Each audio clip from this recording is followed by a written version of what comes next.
The first thing I trusted that night was the dog. The second was the blood. Brack locked on the flotation vest before the stretcher even cleared the doors. I pressed 2 fingers into the man's neck and watched his breathing miss the story EMS had brought me. Somebody wanted this filed as a drowning before 02:30. Vitals are stable, but I need If to I check let your the chart responses. close, My head the is tide pounding. would take the handoff, Brack, stay the focused on route, him. and maybe the gear, second check the body gear. with it. The gurney slammed through the automatic doors hard enough to rattle the wall bins. Water streamed off the man's jacket and tapped across the white floor. The trauma lights flickered once over us, then steadied. Brack moved at my knee, silent under the harness, and I brushed 2 fingers along the side of his neck as I stepped in. He gave one hard breath through his nose and tightened. He had clearance for marine recovery intakes. So did I. Harborside extractions came through my bay often enough that administration had finally stopped pretending the river and the hospital were separate worlds. Brack's job on nights like this was simple. Object work, not miracles. He read gear, residue, transfer scent, and the things people forgot to lie to. Mine was to decide whether what he found belonged inside medicine, security, or something uglier. The EMS lead stayed with the wheels and gave it straight. He described a male in his mid-30s from the South Ferry slips. A near drowning with 30 minutes exposed, talking on pickup and then fading. His gloves were still wet to the wrist. His breath came short from the carry. Nobody in that room was being stupid.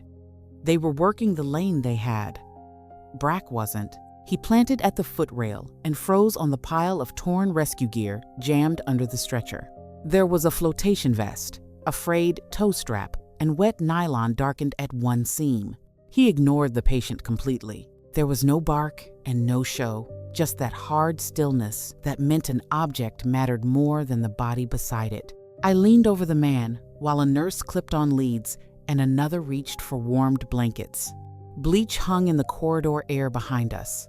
Rubber soles squeaked against the floor, somewhere farther down past the bay doors.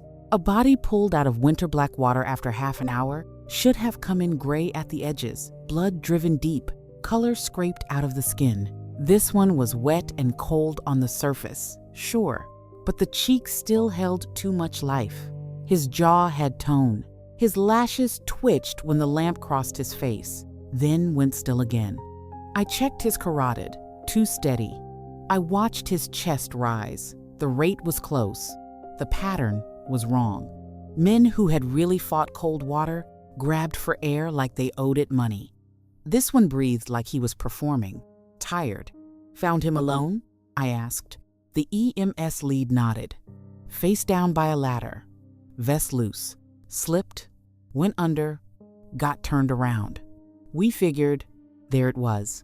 Good enough to move a body. Good enough to bury a trail. Brack made a low sound in his chest and nudged the torn strap once with his nose. He focused on the object rather than the human. That put my back up fast. I peeled the jacket open. Mud sat at the collar, but less than I wanted from a man dragged off pilings. My thumb found the seam of my scrub pocket and rubbed once. Old habit. The monitor built clean green peaks over his shoulder. Too neat. The patient's right hand twitched under the blanket, then settled.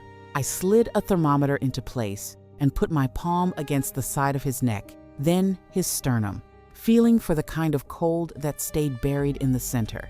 I didn't find it. I found surface chill over retained heat. At his flank, a dark stain showed through the shirt. Water lied on cloth. Blood did too. Up close, the smell cut through the bleach. Iron. Thin, but there. Any foam? Aspirate? Vomit? I asked. Minimal, the EMS lead said. He was talking when we loaded him. Then he crashed. Another neat detail. Another thing that wanted the easy lane. The thermometer sounded a sharp tone. 36.8 Celsius. For a second, the room narrowed to that number and the sound of water dripping off the frame. The nurse with the blankets stopped. The EMS lead stared at the screen, not defensive yet, just recalculating. Good. Better than pride.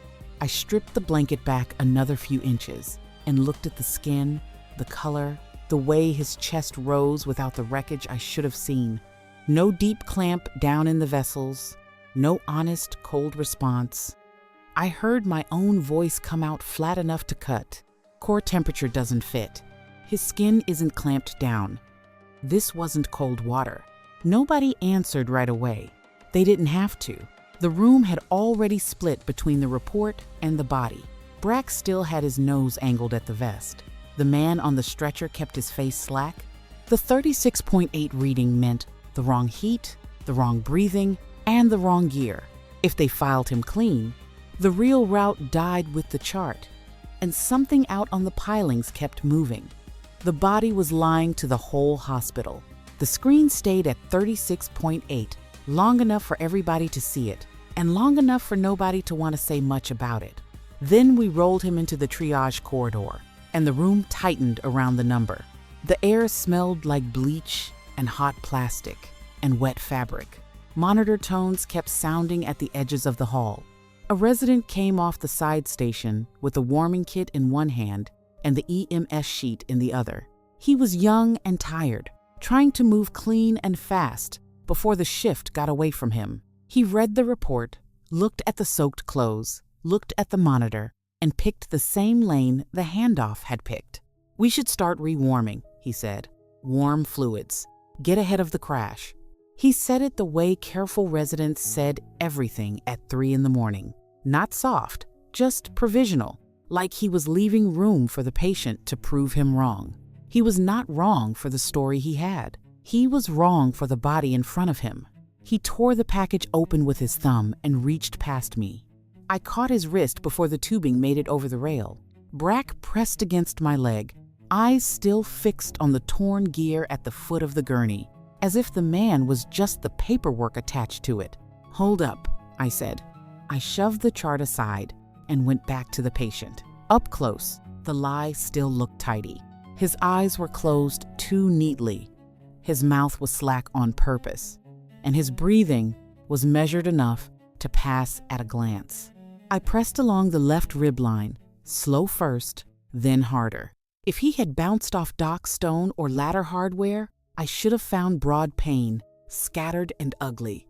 Instead, I got a tight little recoil, right where my fingers bit in below the ribs. It was tiny, fast, and real. His abdominal wall clenched and let go. His jaw tightened for half a second before he remembered to stay limp. That was enough for now. I peeled back the damp shirt. A dressing sat tucked at his side, where somebody had packed what they thought was a scrape or jagged tear. The gauze had gone dark in the middle. Too dark, too focused. Water spreads. Arterial trouble pushes. I slipped 2 fingers under the edge and felt heat trapped beneath it. My thumb found the seam of my pocket again. One rub grounded me in pattern, pressure, and choice. The bleach stung my nose. The blood smell under it did not belong to a clean, near drowning. The resident tried once more. "He still needs airway." "In a minute," I said. Then I drove my palm down over the dressing and felt the wound answer under the cloth. Blood pushed hot and slick between my fingers almost at once. The patient's breathing broke rhythm. There. It wasn't cold shock or drowning fatigue, but rather pain trying to stay under cover. I looked at the resident and gave him the only explanation he needed. Drop the hypothermia protocol. Hold the edge of this dressing.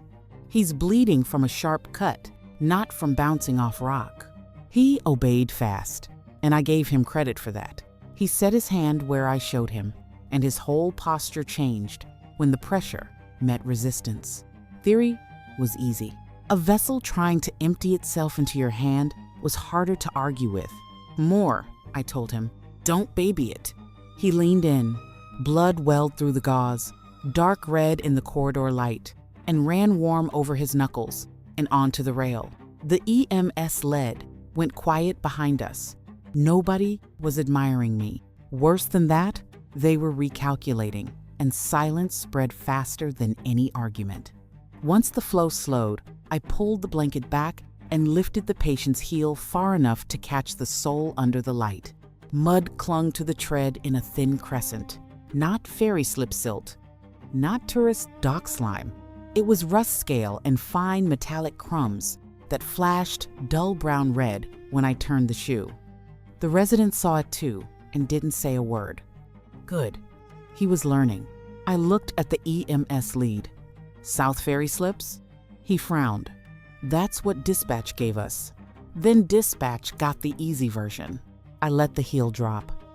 The patient stayed limp, but his pulse had turned jumpy under the monitor leads now. He knew the room was moving away from him.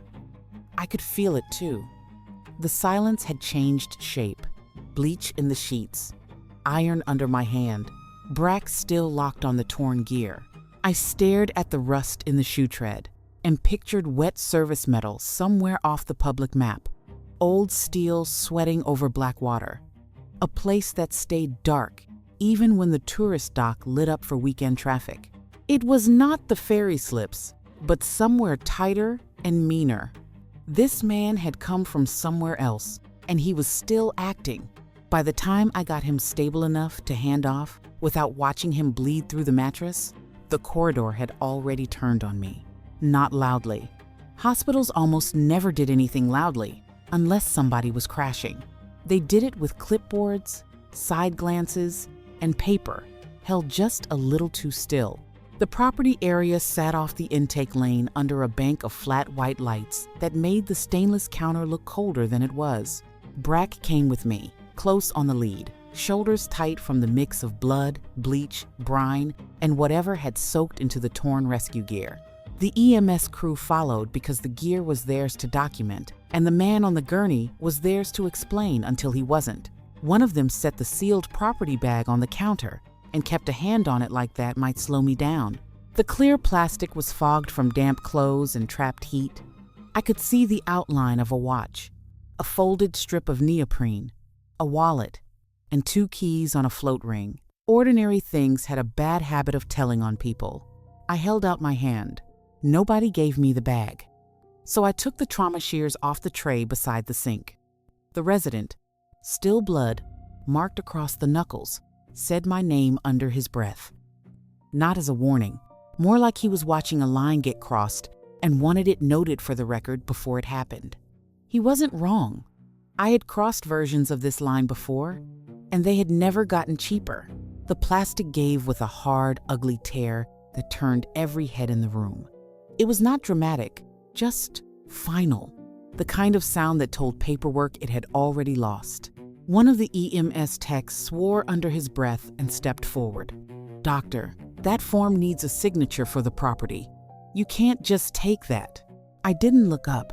I dug through cold, wet fabric and found the watch first. It was a heavy dive model with a steel case, salt filmed over the face. The band was still slick against my glove. When I thumbed the crown, the backlight came on faint green and gave me a timestamp that hit wrong fast enough to tighten the back of my neck. 45 minutes off the pickup time they had written on the handoff sheet. This wasn't a little drift or dead battery nonsense, but 45 clean minutes standing between the story on paper and the thing strapped to the man's wrist. I set the watch on the steel counter and pulled out the neoprene next. It should have smelled like cold water, algae, old rope, maybe fuel if the slips were dirty. Instead, I got a tacky smear of machine oil at the cuff, darker and thicker than anything picked up by accident in open water. Brack lifted his head and pulled once toward it. Same object bias, same answer. The patient had not been the center of the event. He had been the package attached to it. The resident came in behind me and looked at the watch, then at the handoff form. I watched the moment he understood why I had moved the bag off the books. Not the whole thing, just enough. "Could dispatch have logged late?" he asked. "Not by this much." I laid the neoprene flat and followed the oil smear with one finger. It had dried at the outer edge and stayed tacky in the seam, fresh enough to matter. Outside, beyond the ambulance bay, the wind had shifted twice in the last hour. I'd heard it in the roof vents before the stretcher ever came through the doors. Out on the dock, That meant the scent picture would already be starting to break apart. Current would be turning too. Whatever track had survived the first responders was getting chewed down minute by minute by black water, diesel wash, and foot traffic. The EMS lead squared up, not aggressive, just scared, in the practical way. If you walk out with that gear, it lands on us. It already landed on you, I said. You brought me a drowning that breathes like a lie. He flinched. It was a tiny, real movement. The resident said nothing. He had started writing instead, which was smart. Silence spread across the counter like a spill. I slid the watch into my pocket, took the neoprene strip with it, and handed the ruined bag back. Put the deviation form in front of me. That changed the room more than any threat would have. Nobody likes a man who knows exactly which rule he is breaking. A nurse from intake, one I knew well enough to trust with a patient and not much else, set the form down without a word. There it was. The price, documented, time-stamped, impossible to unwind later. I signed where they needed me to sign, not as permission and not as cover, just as proof that I had walked out under my own weight. Brack leaned into the line, already reading my pace. The automatic doors at the far end sighed open and let in cold air that smelled like wet wood and tide rot. Behind me, the resident started writing the kind of note that lived forever in a file and got dragged back out on bad days. Good. Let it live. I pushed through the doors with Brack at my knee and the watch pulling at my pocket like a live thing. Hospital light fell off my back in a white square and disappeared. Ahead of us lay dark water, old metal, and 45 missing minutes that were not going to wait around for committee review. The night outside the hospital had a different kind of quiet. It wasn't clean or empty, just wide enough to make a person feel small if they let it. I didn't.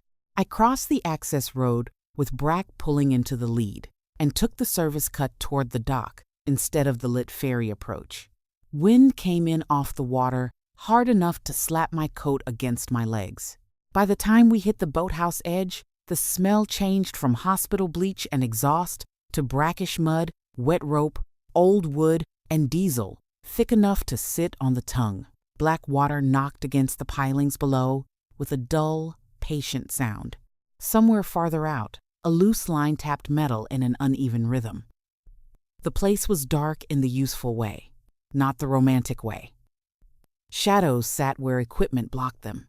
Light leaked in flat bars from one security lamp over the tourist slips and died before it reached the maintenance side. Brack stopped dead at the first break in the planks and flared his nostrils. Then the diesel hit him full in the face. He snorted hard, jerked his head, and lunged toward the wrong end of the dock. He was fast, committed, and absolutely wrong. Good. Better that than magic. I gave him line for half a second, enough to see what he thought he had, then planted my boots and hauled him short. He swung back, frustrated, claws scraping wet wood, muzzle working hard against the fuel stink rolling under the crosswind. Brack was good at his job. He was still a dog on a working dock with a week's worth of salt, bait, engine wash, algae, and human traffic ground into every surface. Contamination was part of the work. So was telling it no. He paced a tight half circle, snorted again, then drove toward a patch of churned mud beside a coil of line. On first look, it had promise. It had fresh marks, a broken surface, and moisture still sitting on top. I crouched, let the leash slide over the back of my glove, and looked instead of hoping. The mud there was dead. No draw through it. No skin over the top where wind had started to pull it dry. The puddled sheen sat flat and heavy, untouched by the draft moving in under the slats. Too easy. A false route made by traffic, not urgency. Brack pawed once and gave me a quick body shift that said he had scent but not a clean picture. No, I said quietly. That's noise. He looked back at me, ears pinned for a second, then went still. That was our real work. It wasn't the dog finding truth like a miracle. but the dog offering pieces, and me deciding which pieces were lying. I stood and read the dock the way I read a body. Rope first. There was a tie point on the near post, with fresh abrasion on the wood but no matching scrape low, where a loaded line would have bitten under strain. Wrong for a recovery haul. Right for something tied off short and moved fast. A drag mark crossed 2 planks near the boathouse wall, then disappeared where wind-blown grit had started filling it back in. I followed it with the beam of my penlight and checked the mud below. The shoreline on the tourist side took wave-slap broad and even. Here, the water came in broken, angled by the pilings and the boathouse skirt. That meant anything coming ashore with weight would leave a different wetness pattern than debris washing in. The boards near the ladder were uniformly damp. The strip, closer to the wall, held narrow, dark streaks that had not spread, carried weight, not floating drift. Brack tried the dead patch again, exhaled sharply, then backed off on his own this time. Good dog. Learning the fight as fast as I was. I shortened the lead and moved him 3 yards down, where the wind drafted through a gap between stacked crab pots and the boathouse siding. That side is dead mud, I said. Find the draft, Brack. Work the draft. His head came up at once. It was focus rather than excitement. He pulled air from the gap in shortcuts, sorting it.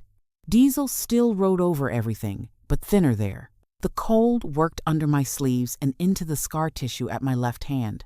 Water hit the pilings below in a slow, mean beat.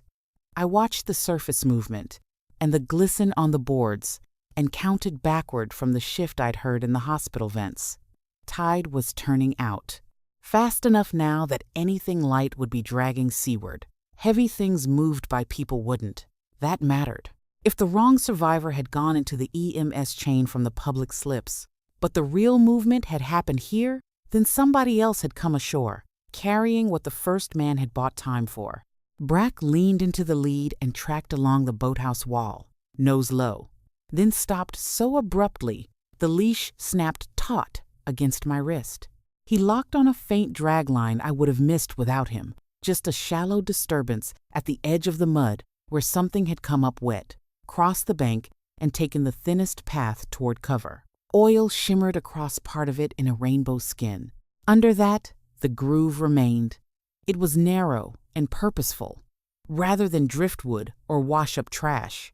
A carried load had come off the water there, and the man who carried it had never gone near the ambulance. There had been a second set of feet on this dock. EMS never touched him. That meant the body in my hospital had not been the rescue. He had been the distraction.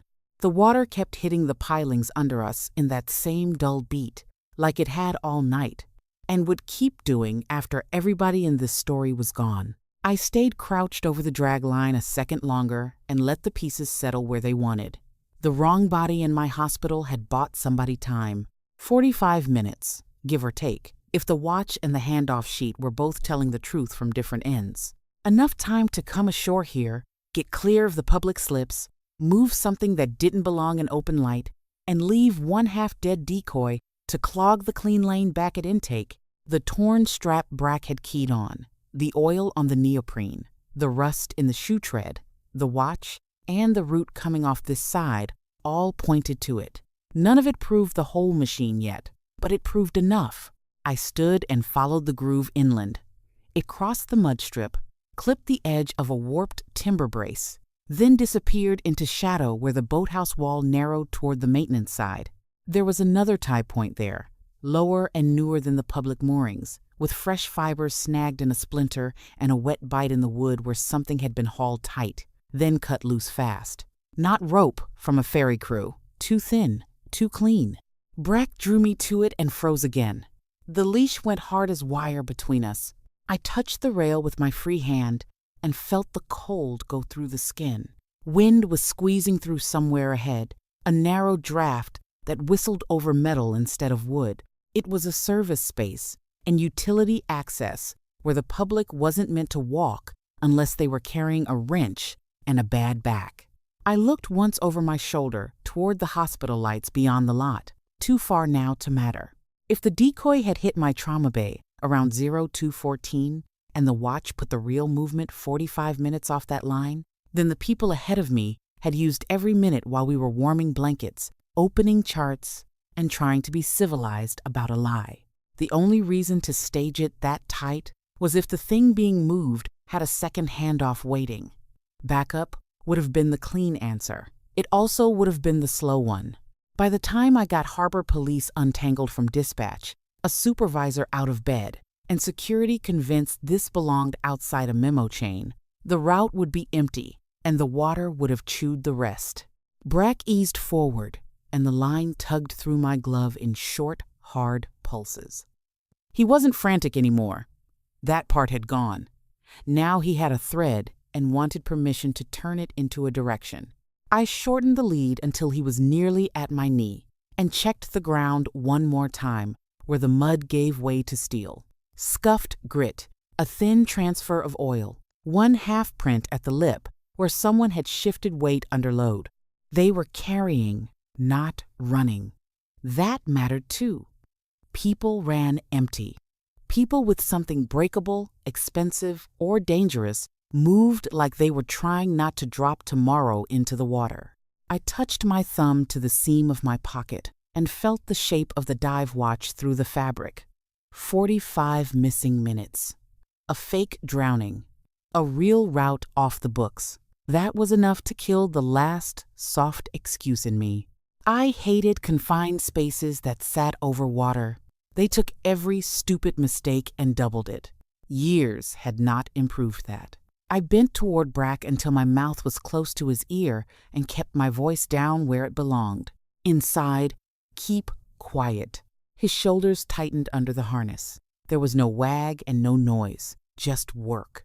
I reeled the leash short around my hand and stepped off the last plank onto the grated metal lip of the service entry. The sound changed at once. Wood and water fell away behind us. Ahead, wind hissed through mesh and pipework in thin metallic threads, and every foot of darkness seemed to have a corner hidden inside it. The passage ran narrow and blind, just wide enough for a man with a load to squeeze through if he didn't mind scraping steel. Brack moved first, body low, breath cut down to almost nothing. I followed with one hand grazing the rail, feeling condensation, old rust, and the tremor of water moving under the structure. Somewhere farther in, metal clicked once against metal. It was small, hurried, and human. The corridor had already chosen for us. Whatever mattered had gone inside. So did we. The corridor took the night and squeezed it down to metal, breath, and bad footing. Grated flooring ran in a narrow line over black water I could hear but not see, boxed in by pipework on one side and a waist-high rail on the other. Condensation slicked everything. Rust bled through old bolts in dark streaks. Wind forced itself through the mesh in thin, cold whistles. Brack moved ahead of me on the short lead, silent, body low, shoulders working under the harness. I let him have half a step and no more. The place was too tight for heroics and too loud in all the wrong ways. Water knocked somewhere below. A loose coupling rattled overhead.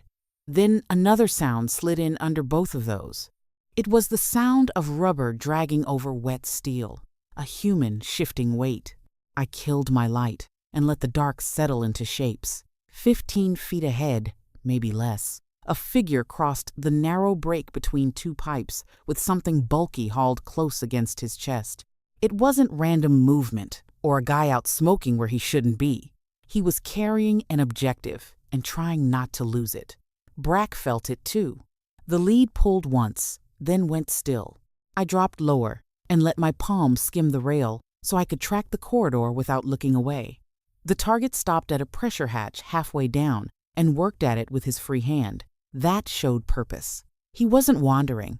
He was trying to get through the locked side of the service run before anybody behind him understood the route. The carried item came clear when he turned. It was a hard case, or something close to it, wrapped dark and held tight under one arm. The other hand carried a short steel bar. It wasn't a gun. which was worse in a tunnel if he knew how to use it. I gave Brack 2 fingers against the harness to hold him in place. He shivered once with effort, not fear. Good dog. I needed the man focused on the hatch, not on us. And the footing here was bad enough without forcing the first move too early. We were surrounded by a wet grate, an open rail, and black water below. One stupid commitment and gravity did the rest. I moved when he cracked the hatch and turned his shoulders to pull the case through. My first step skated half an inch on the grate, enough to remind me what we were standing on. He heard it and snapped around fast. Faster than I wanted. The bar came up and cut the dark where my head had been a beat earlier. Steel hissed past my shoulder and sparked off the rail behind me. There was no shouted threat and no speech. Just breath blown hard through clenched teeth. And both of us, suddenly too close for any plan longer than a second. I drove in under the swing, shoulder to ribs, forearm jamming the carrying arm against his body. The case slammed between us. My boots slid. So did his. He outweighed me and tried to turn, grind me into the pipe wall, and use the narrow space to finish it. Fine. Weight was useful if you could borrow it. I caught the rail with my left hand, let him keep driving, and gave ground just enough to make him believe he had it. Then I dropped my center and twisted hard. Nothing pretty. Just his momentum meeting cold steel and bad traction at the same time. His right foot blew out first. The grate scraped loudly under his sole. His shoulder hit the rail with a heavy impact. The case banged loose against the deck. Brack hit the end of the leash in perfect silence and gave me the half-second I needed by driving at the man's blind side, not biting, just forcing him to turn and protect what he thought mattered most. The bar slipped from his hand and clattered away under the pipes. He clawed for the case instead. That confirmed his priority. I went for the strap crossing his shoulder and found salt-slick webbing. I wrapped it once around my hand and yanked with my whole body. It held for a beat, then ripped with a tearing sound that shot down the corridor. Something clipped to it, spun loose, hit the grate, bounced once, and slid toward the rail. I dropped to a knee and trapped it before it could go into the water. It was a palm-sized, hard polymer access device with a keyed face, the kind of thing people kept close because losing it turned doors into walls. Behind me, the target tried to recover and failed. His heel skated again, his back hit the rail, and then he lurched away from the hatch and into the dark branch of the corridor, empty-handed and running crooked. Brack wanted after him so badly, the leash vibrated.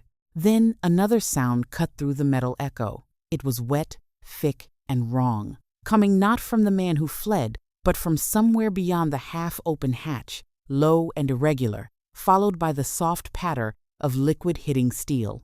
Blood, fresh enough to move. A casualty I hadn't seen yet and couldn't ignore. The blood sound came first, a wet, rhythmic patter under the metal echo, like somebody splashing paint onto steel in the dark. I shoved the access device into my pocket, hauled Brack short, and shouldered through the half-open hatch. The utility platform beyond it hung over the water on rusted beams and grated decking.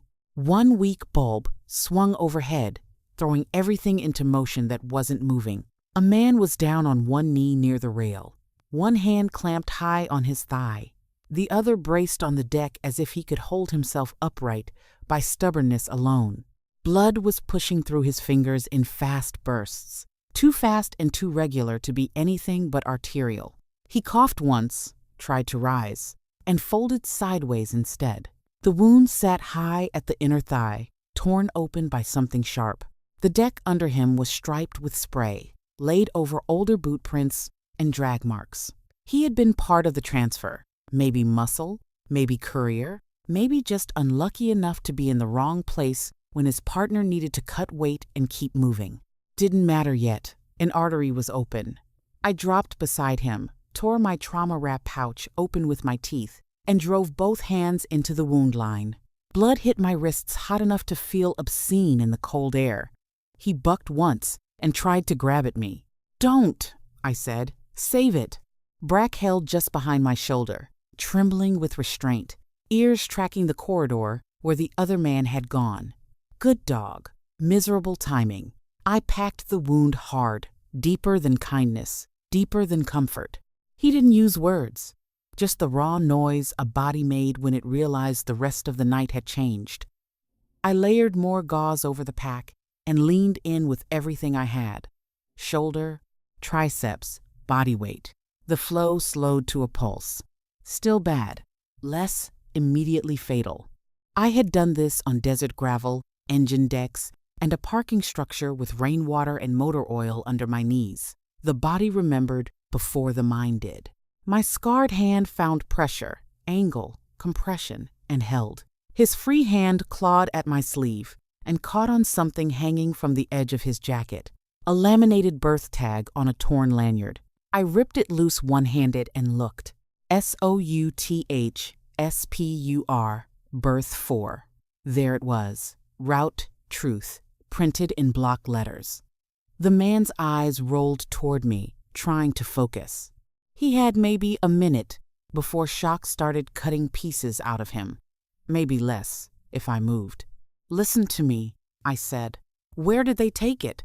His mouth worked. No answer. Blood loss had already thinned him down to reflex and pain. The horn hit while I was cinching the improvised pressure wrap. It was low, distant, and deep enough to come up through the steel instead of through the air, signaling a departure. I checked my watch with blood across the face and did the math without wanting to. South Spur to a working handoff point. Berth 4, night tide. A skiff could be gone in minutes. I looked once toward the corridor where the fleeing courier had disappeared, then back at the man under my hands. This was the choice. It wasn't abstract or noble, just ugly and timed. Brack shifted his weight toward the exit, ready to move the second I did. I tightened the wrap, another turn, jammed the pack deeper, and hooked the pressure line under itself until it held. It wasn't pretty, but it was good enough to buy him a chance. Then I leaned close enough for him to hear me through the horn's fading vibration and gave him the line exactly as it needed to be given.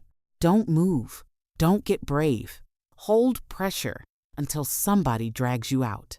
I hit the emergency call button by the hatch with the heel of my hand. A dead indicator blinked to life. Maybe it reached somebody. Maybe it just added one more useless light to the night. No time to pray over infrastructure.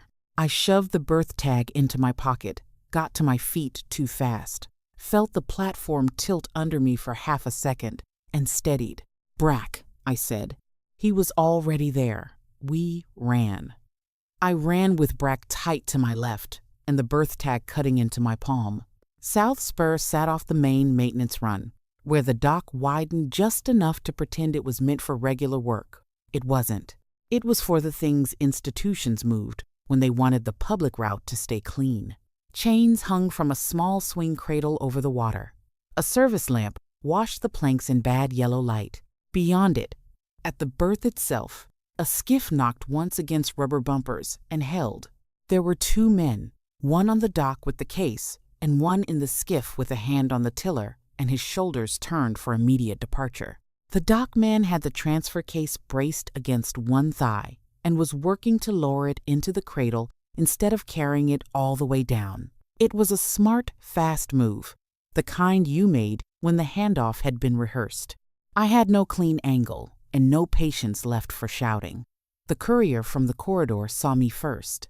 Recognition flashed, then calculation. He clenched his jaw, let go of the cradle, and reached for his waistband. I thumbed the leash clip to the last safe loop and felt Brack gather himself before I even looked at him. There was no sound, just that loaded tension that meant he was waiting on permission, not inventing his own heroics. "Take him low," I said. Brack launched. He didn't aim for the throat or the face, but hit the man at the knee and hip the way he'd been trained, turning the draw into collapse. The man's weapon hand came out too late and too high. The pistol cleared fabric, fired once into the water, and the recoil threw him sideways into the chain housing. I moved on the shot. The skiff operator ducked and reached for the case instead of his own line. It was the same reaction as the corridor man. Priority told you more than fear ever did. I got one hand on the cradle arm and the other on the courier's wrist, just as he tried to wrench the pistol free. He didn't shoot again. He tried to muscle the weapon down and use body weight instead. Wrong choice on wet footing.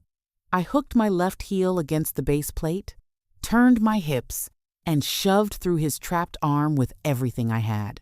His wrist struck hard against the steel post. The pistol dropped.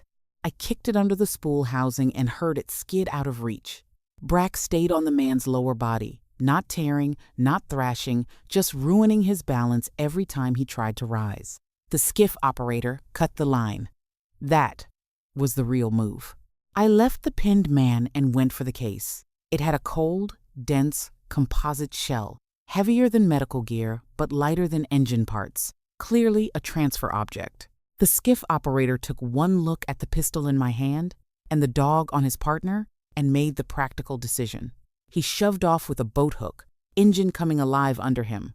I could have fired. I had the angle for one rotten second. But the gap was already opening. The water behind him was black, and the backdrop beyond it was service housing and chain. Too many ways to hit the wrong metal, the wrong tank, the wrong man. So I didn't. Ethics had very little to do with it. Physics did. I hauled the case clear of the cradle and stepped back as the skiff swung out. The operator ducked low. Throttle up now. Wake churning white against the pilings. He hadn't vanished, but he was gone enough. It was a partial win with full exposure. Behind me, the courier tried to rise again under Brack's pressure and failed. I dragged him flat, zip-tied one wrist to the cradle stanchion with the emergency restraint off my belt, then the other. He fought just enough to prove he still had some nerve left. Then, the first distance siren cut across the water. A second one followed, closer. The system was incoming. Blue-white reflection flickered across the dock wall before the vehicles themselves came into view. Brack released on command and came back to me, chest heaving, eyes still hot with work. I set a hand on his harness and looked once at the skiff wake flattening into the channel, once at the transfer case in my grip, once at the man zip-tied to city steel. The handoff was broken. The night wasn't done with me. Not even close. I got back to the hospital with salt drying on my sleeves, the transfer case tucked under one arm, and Brack moving close enough that his shoulder kept brushing my knee every third step. The ambulance bay had gone quiet in the false way buildings did after chaos passed through them and left instructions behind. Inside, the trauma workroom looked exactly the same as when I'd left it. It had the same lights, the same steel, and the same coffee gone old on the hot plate. That kind of normalcy could make a man stupid if he let it. I set the transfer case on the stainless tray hard enough to make the metal ring. Then I laid the rest down around it. I laid down the dive watch from the property bag, the torn strip of neoprene with machine oil dried into the seam, the access device from the corridor, and the stamped Berth tag marked with somebody else's blood. Mud flaked loose and spotted the steel. Brack stood beside the table, head low, ears forward, still reading the objects like they held the pulse of the whole night. In a way, they did. Behind me, I heard a chair scrape and the resident step into the room. He stopped when he saw what was spread across the tray.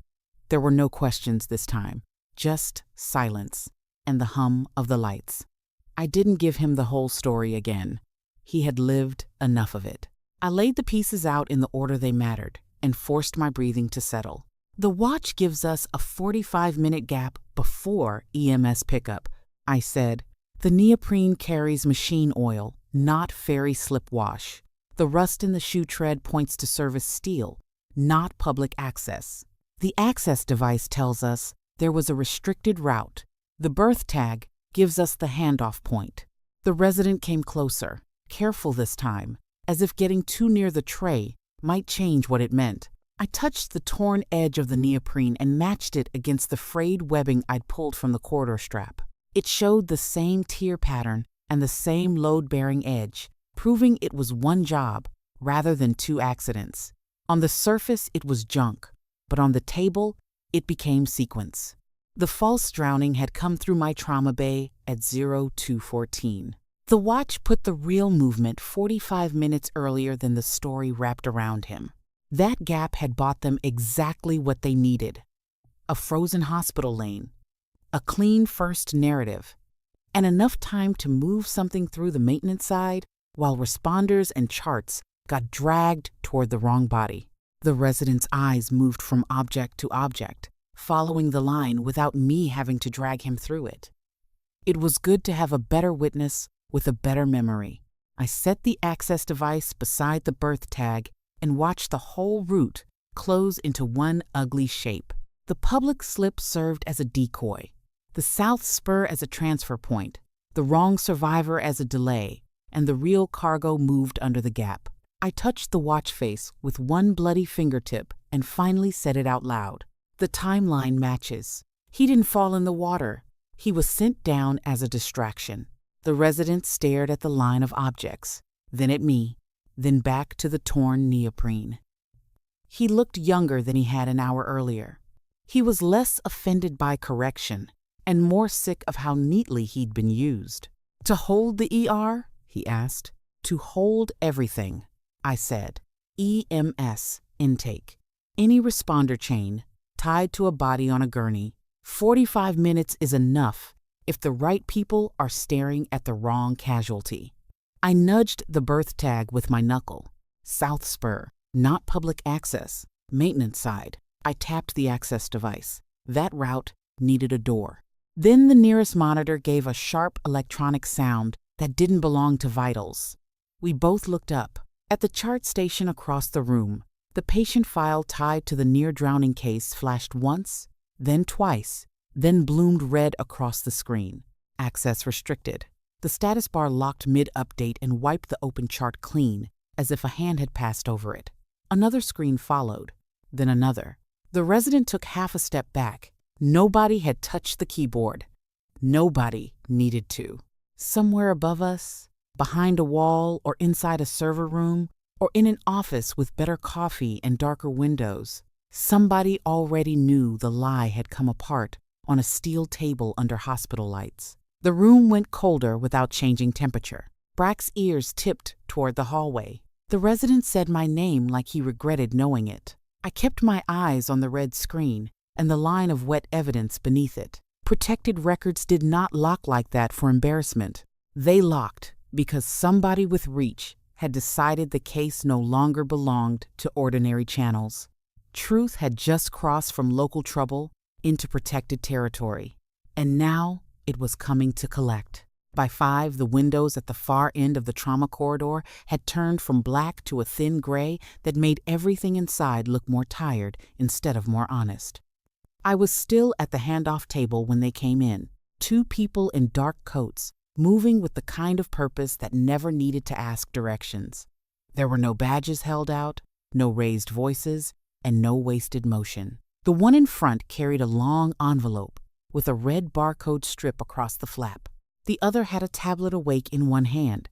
They walked past the nurse's station without breaking stride, and nobody stopped them. That told me enough before they ever reached my table. Brack rose from under the chair and went still, not growling, not friendly either. The nearer official glanced once at the lock chart screens, then touched 2 fingers to the tablet. Every monitor tied to the case blinked dark at the same time. They were not crashed but taken, an internal override that was clean and ugly. The resident was still in the room. He looked from the dead screens to me and understood, in one hard swallow, that the night had just changed categories. The woman set the envelope on the steel, between the transfer case, the watch, and the access device. She opened it and slid out 3 sheets and a smaller folder stamped with a restriction code instead of a department mark. No one spoke. They didn't have to. One page was chain of custody reassignment. One was a non-disclosure order written dry enough to cut skin.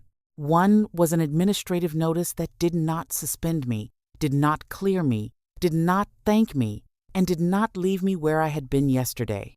It mandated limited access pending review, external contact prohibited, clinical authority intact, and investigative autonomy revoked. There it was, the grown-up version of punishment, a narrowing rather than a screaming boss or a medal. The man with the tablet began collecting evidence in silence. The dive watch disappeared into a clear bag. The neoprene strip, the Berth tag, and the access device followed. Even the mud flakes on the tray got wiped into a sample pouch with a flat little brush. They were thorough in a way that had nothing to do with medicine. The resident shifted his weight like he wanted to say something in my defense, then thought better of it when the second official turned the tablet toward him and pointed to a line item without expression. He signed. I signed next. My name looked steadier on paper than it felt in my hand. There was no applause and no quiet confession that I had been right all along. The room wasn't built for that kind of fairy tale. It was built for fluorescent fatigue and consequences filed under somebody else's numbering system. When I finished the last signature, the woman slid the smaller folder toward me, then stopped with 2 fingers still resting on it, making sure I understood the difference between being allowed to see and being allowed to keep. I opened it. It was a restricted review. My role in the incident was preserved, flagged, and boxed off from normal case access until further notice. It noted necessary action outside the standard chain, an exposure risk, and follow-up pending. Nothing in there could be appealed before daylight, maybe not after.